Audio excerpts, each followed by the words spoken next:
Lila, and Teeps, and Flora, and me. Rocket.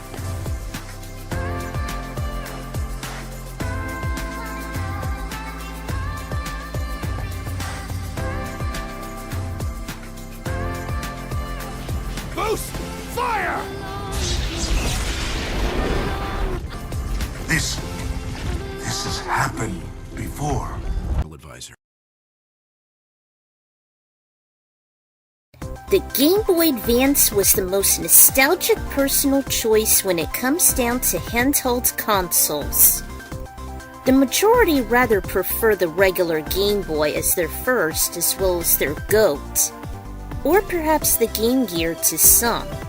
Not so much to me. The progression from 16 to 32 bits was pretty noticeable and also sublime in quality, color, and leaps and bounds more than the gritty 8 bits. And had tech advancements on conserving battery life.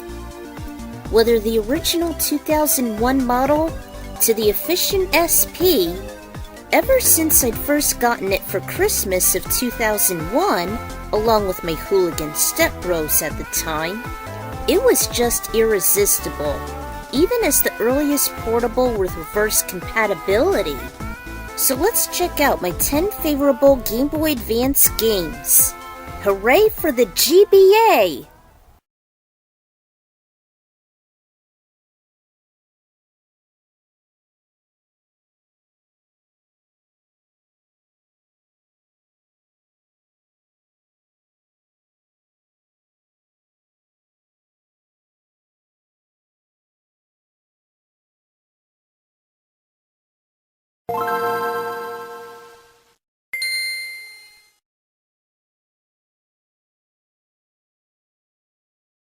Barely qualifying for the GBA Gold Mine is Super Monkey Ball Jr. It was just the go-to Sega game that wasn't Sonic Advance, as I had more fun and less frustration. I think it was just a random choice from one of my dad's last mom and pop shops, considering it was cartridge only, as well as one of the homes to a flying monkey I used to know. Anyway, this was just the first installment of the Monkey Ball series I'd encountered, before there was Banana Blitz, and I never had the chance for GameCube's OG. It was the intro to the series as well as the mains such as AA, my personal main, Mimi, Baby, and Gon Gon. I never minded the game reusing levels from its predecessors, as they were still fun and challenging, and it was just a first for me. Even the party games weren't too shabby, with my fave being the Monkey Duel. Just as good as the soundtrack too. What's interesting is that it was one of my very few GBA games that utilized 3D graphics, considering the GBA's 32-bit. It wasn't just Mortal Kombat that made render graphics innovational. As CJ said once, it doesn't actually feel like you're controlling the camera. More than the hamster or monkey ball, collecting bananas like in DKC, avoiding fallouts, and of course racing against a strict time limit. Unlike many who presumably played this in the arcade or GameCube, this was my first and only Monkey Ball I was ever into. Just a brief while, but at least it was longer than Banana Blitz, hence the low rating. Some games just tended to literally rub off on me, like keeping insects away with bug spray. But it's no wonder that F-Zero GX utilized some of Monkey Ball's mechanics. I wish Sega would have taken the F-Zero formula for Nintendo's incompetence, just as they did here.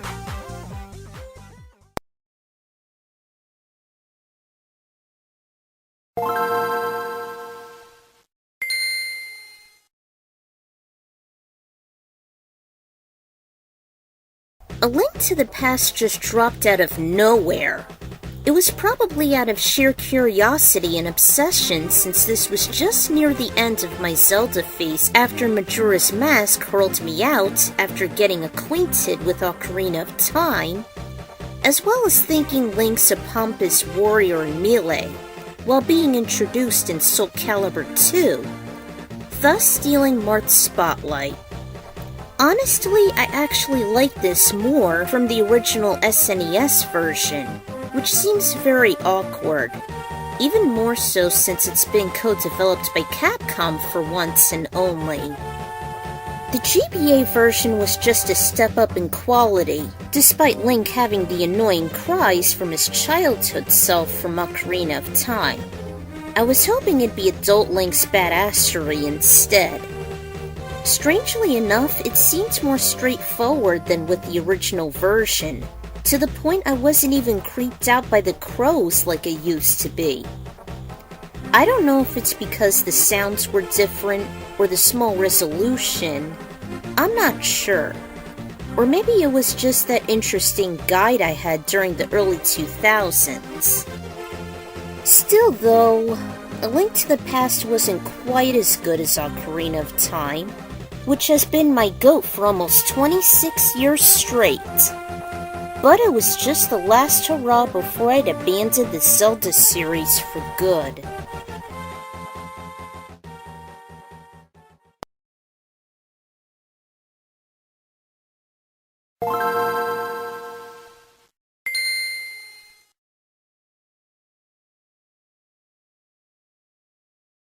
Speaking of swan songs, this is also one of them. Super Mario Kart Super Circuit just crossed the finish line for the Go-Kart series, as mentioned in my prior countdown. I might have encountered this either randomly or perhaps my dad's last mom and pop shop, but it was cartridge only, and I decided to give it a shot, for a short while due to my deprived life involving my step-family at the time. It's pretty low too, as I vaguely remembered this installment. Although it was nice to see my mains Luigi, Bowser, Yoshi, and Toad, yeah, the roster's really not very big, and just the same roster as Mario Kart 64. Sad. At least Sky Garden's a very nice new addition, and it was cute to allow your racers throw green shells in the menu screen. Needless to say, this was just the weakest in the series, and in my experience, hence the low rating. Versus mode may seem inaccessible, just like Zelda's 4 Swords, if you only have one GBA handy. I always played solo with every one of these games, and Super Circuit was just the final farewell to the Mario Kart series, as I dropped out with the other installments. Just as they say, nothing lasts forever.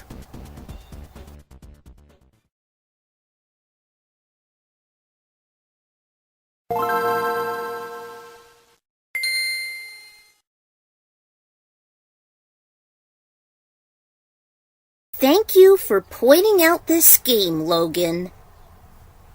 This is really saying something considering I'm never much of a Metroid fan. I'd say this is more tolerable than even Zero Mission and Super Metroid. This is the game that demonstrates not just simplicity, but also introduces the X-Parasites as the Metroid's prey. And it shows how horror in a Nintendo game is done excruciatingly well. It was thanks to Fawful's Minion alone when he finished his first and only LP way back in 2010, even having Nightmare as a Halloween episode. Unlike many that takes place in a planet, this is set in the Biologic Space Laboratory, where the cocky mad scientists run by the Federation are experimenting and abusing Metroids and its food source, after an incident during Samus's previous mission on SR-388, to which she and her suit were infested by a swarm of these new viruses. Since then, they've been running amok, decimating and sometimes mimicking the researchers, dominating detailed environmental sectors, and even manipulating the central computer run by Adam Malkovich's brain. I swear, this classic can just knock the asinine Resident Evil movie and even the Metroid Prime series out of the park. The soundtrack's atmospheric, the gameplay is immersive, the navigation can get a bit rough but still rather straightforward. The bosses, they're tedious, especially when the SAX is on your 6. A lot of consumers disdain its simplicity, but I still stand by it along with its chilling, nerve-wracking factors. Also, this may just be a cautionary tale, as when the Metroids were feared and obliterated, their prey, the X-parasites, overrode the ecosystem. It reminds me of how sharks are feared and thus decimated too for the stigma and depleting their fish supply, and if the sharks are gone, the jellyfish, which Metroids are based on, run amok. How ironic and self-aware this game is. Still, with so much detail, effort, and performance, it seems to be the most anticipated Metroid installment since the inception of Prime. Yet it's still cohesive with the rest of the Metroid timeline. That was until a 17-year hiatus involving Dread. Still, I'd recommend it to any intermediate consumer, novice or no. Metroid Fusion, I consider it as my all-time favorite Metroid installment, bar none.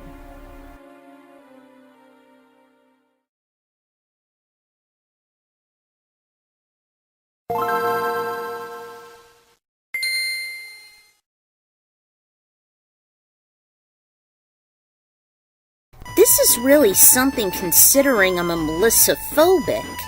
Pinobee just exceeded my expectations.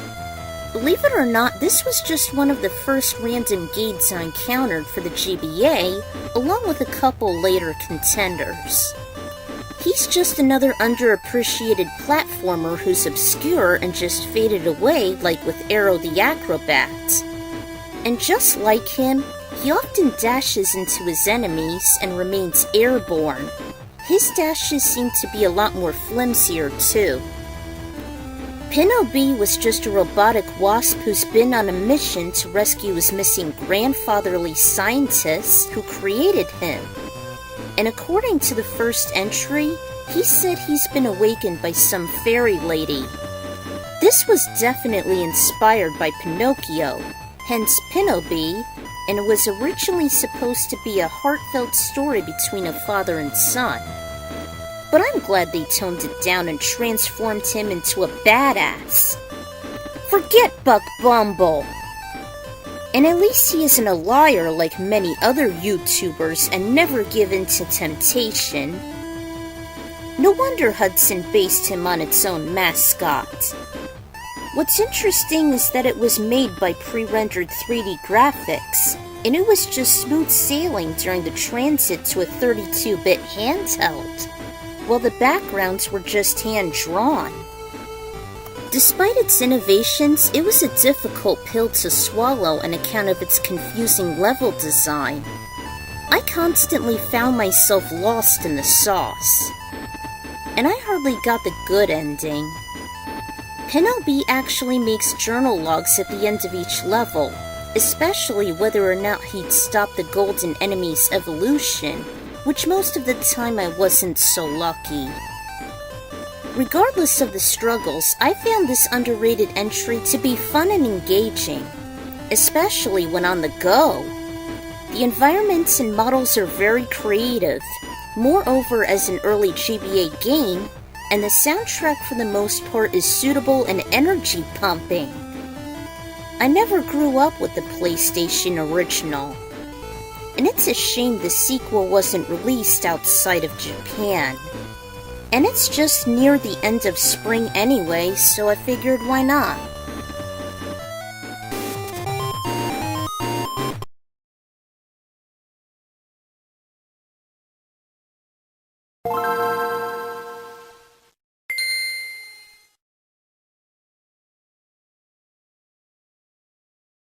It's been the elder gods how long since I've mentioned the unsung puzzle game. This just felt more entertaining as a billiards game than with Puzzle Bobble, similar to the unstoppable champions such as Yoshi, Tetris Attack, or Dr. Mario. This was just another first game I had for the GBA, just like with Pinobee along with another contender. This was just one of those simple, fun, and charming games you can just mellow out to. Whether it be the catchy and quirky soundtrack, the addictive gameplay, or even the attracting characters. Numbskull alone has always been my main, to the point I'm feeling sympathetic as his status as an outcast, and also an undead candidate.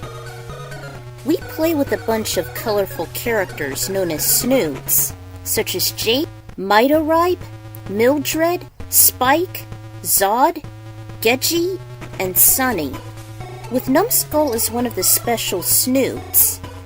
The usual Snoods are launched onto the playing field via cannon, and our objective is to line them up with enough matching Snoods, making them disappear and make more room for other Snoods to be removed. Sometimes you get a cute parachute as a missing Snood floats down. There too are special Snoods that function as obstacles such as the aforementioned Numbskulls that need to fall out. There are also stone Snoods which is launched to remove annoying adjacent ones. And the Row Builder, which functions as wildcards or substitutes to remove more unreachable creatures. There's also no time limit required, contrast to several other puzzle solvers, so there's literally no pressure. Unless if the ceiling shall descend on you after a certain number of shots are fired. After an alarm is sounded, that is. This funky title got recognition from the co-founder of Apple, Steve Wozniak, as one of his favorite games. Heck, it's so incredible that it's been the game played by the Ronald McDonald staff at Stanford to teach seriously ill kids and help to endure patients undergoing chemotherapy, bone marrow transplants, and dialysis. No wonder New York Daily labeled it as one of the top 10 things on the web to make you happy. This is saying something. Why in the net objective content creators never mentioned this, I'll never know! Definitely a well-earned and renowned contender for the top 5, and one of the greatest of all time games using only 32 bits.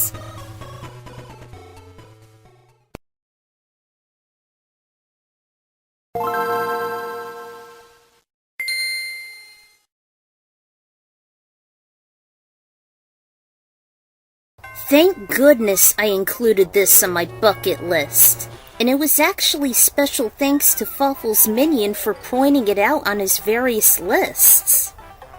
I was turned away by Banjo-Tooie along with Nuts and Bolts, and so I've never known about this game's existence. I may consider it as the second best with the OG, albeit the Microsoft version. We are back to the comforting basics zone, with the usual duo and namesake. We collect the usual items including notes, jiggies, honeycombs, tokens, and this time coins and totems. Interestingly enough, Grunty actually travels through time, specifically 2 decades before the OG game took place. And since Klungo was unable to move the boulder from her crushed body upon her last demise, her spirit possesses a mechanical body to compensate.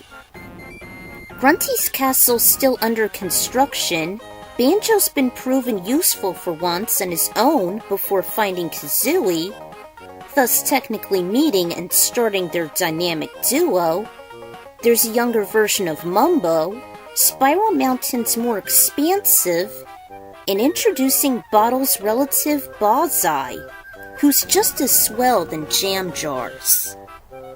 This was just the mid-quill between Kazooie and Tooie, And while Microsoft acquired Rareware at the time of the game's development and release, it didn't affect its inception. I kind of wish it did, since Nintendo's nefarious on erasing your progress after exiting a world. At least that game wasn't cancelled, unlike Banjo-Pilot and DK Racing. Just the decent choice after the OG, as well as the swan song of Star Fox Adventures. It's been a bucket list item I've yet to finish, and just like with Super Circuit, Pinobee, and A Link to the Past, it was definitely the last hurrah for this series. Even counting Ultimate, since it was just a third-party sellout. Thanks for the mention of this hidden gem, Logan.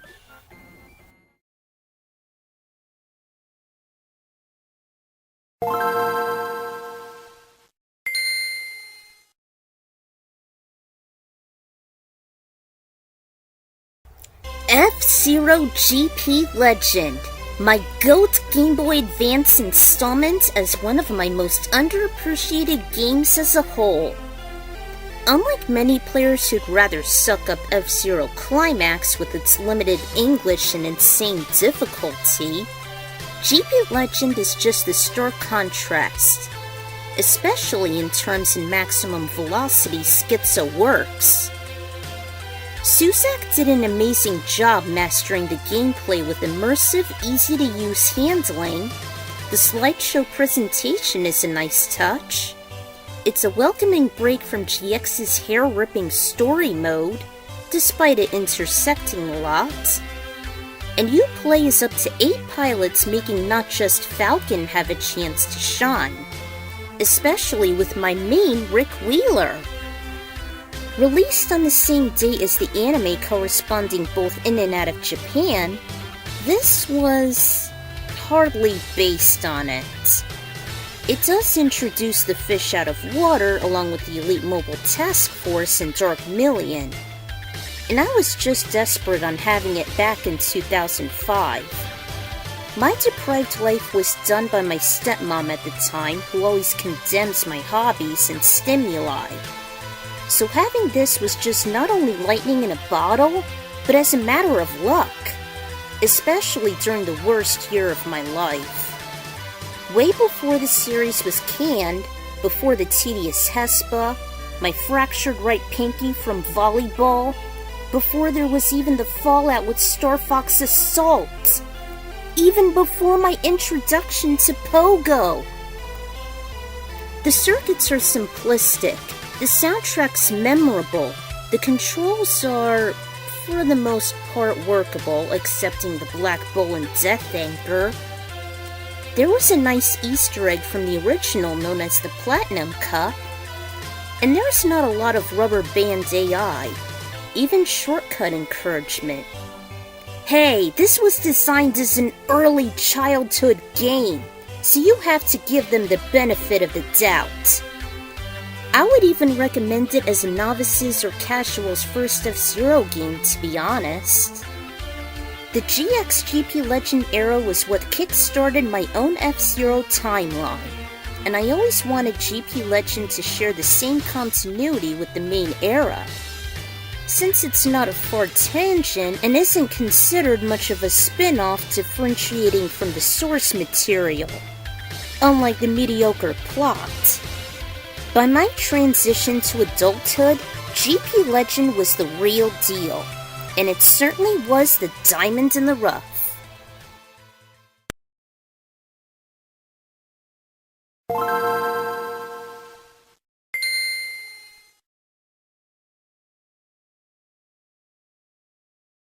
Just like with Snood, Pinobee, F-Zero, and Metabots, Wario Land 4 was the last of its kind that I randomly got for Christmas 2001, along with the 3 handhelds.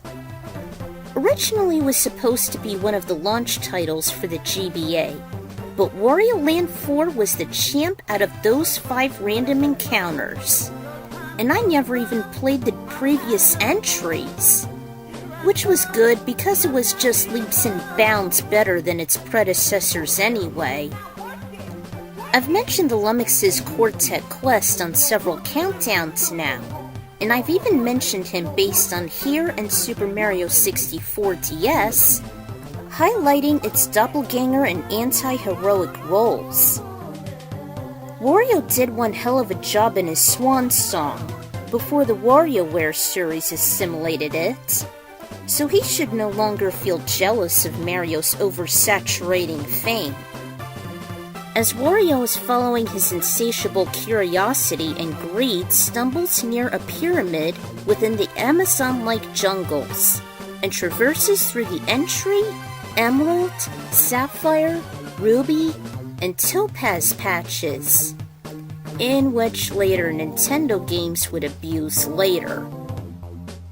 The Emerald passage is themed around nature, the Ruby passage is themed around machinery and tech, the Topaz passage is themed around toys and games, and the Sapphire passage is themed around horror.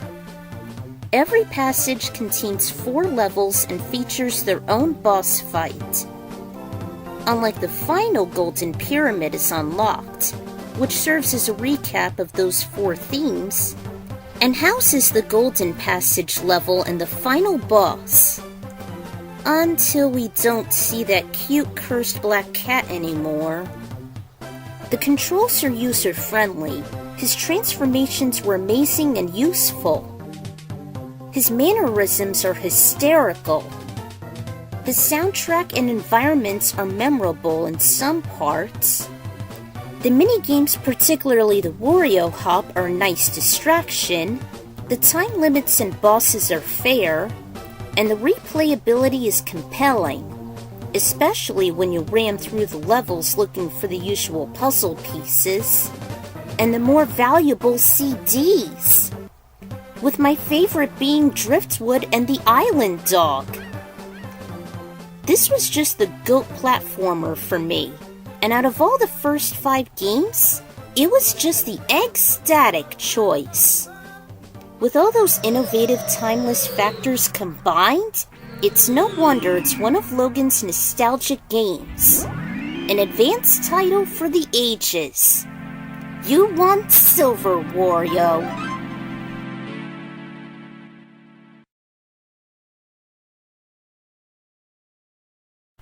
Alright, we've counted down 9 of my personal GBA goodies.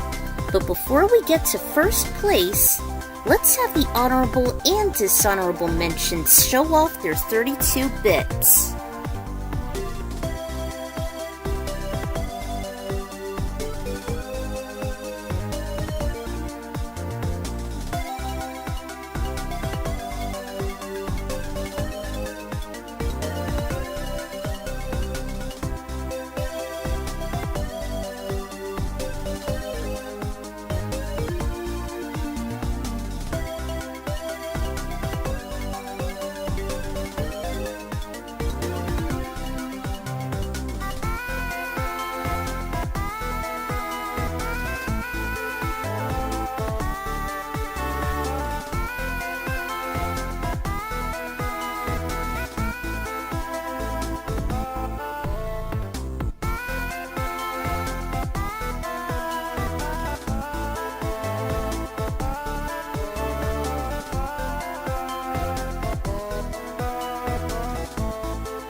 I'm sure the lot of you watching this would automatically suck up to the main Gen 3 games, but this was just the GOAT Pokemon game ever for the GBA.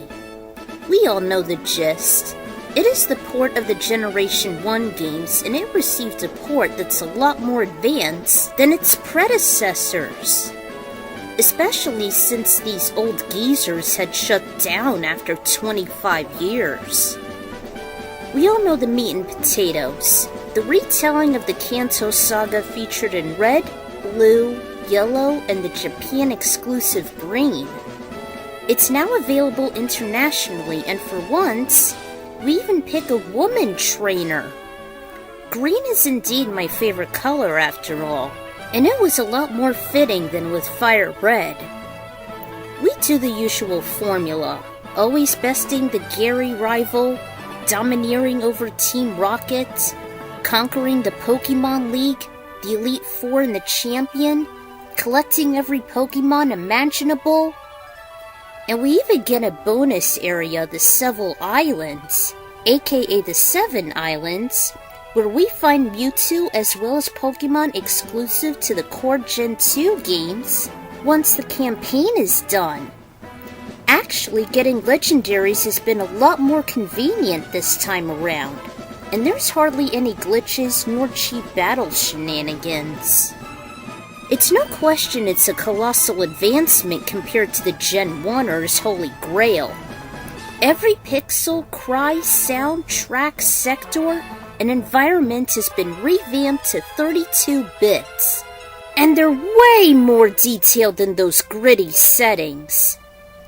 On top of that, it maintains everything that made the core Gen 3 games so great, including making each Pokémon unique, taking advantage of dark and steel-type creatures and moves, requiring legit strategies, taking advantage of abilities and natures, and a lot more customization than ever. Even better is that it's compatible on trading Pokémon into Colosseum, Ruby and Sapphire, whether through the wireless cable or the GameCube GBA port. And the player can collect to 350 Pokémon, which exceeds the original's roster. It wasn't until I saw Fawful's old top 5 generations list when I discovered this. As my stepbros were usually obsessed with Ruby, Sapphire, and Emerald, due to my deprived life under my stepmom's scrutiny. I never had any access to it until I was free from her shackles. I'd played the living shtick out of it, and it almost makes me feel the illusion of pretending to be Ash. Even some devoted fans played Nuzlocke challenges to do just that. There really is a lot of awesome stuff there, and in Leaf Green. And for over 21 years, there hasn't been any more impactful games from Generation 1 that has impacted me like it did.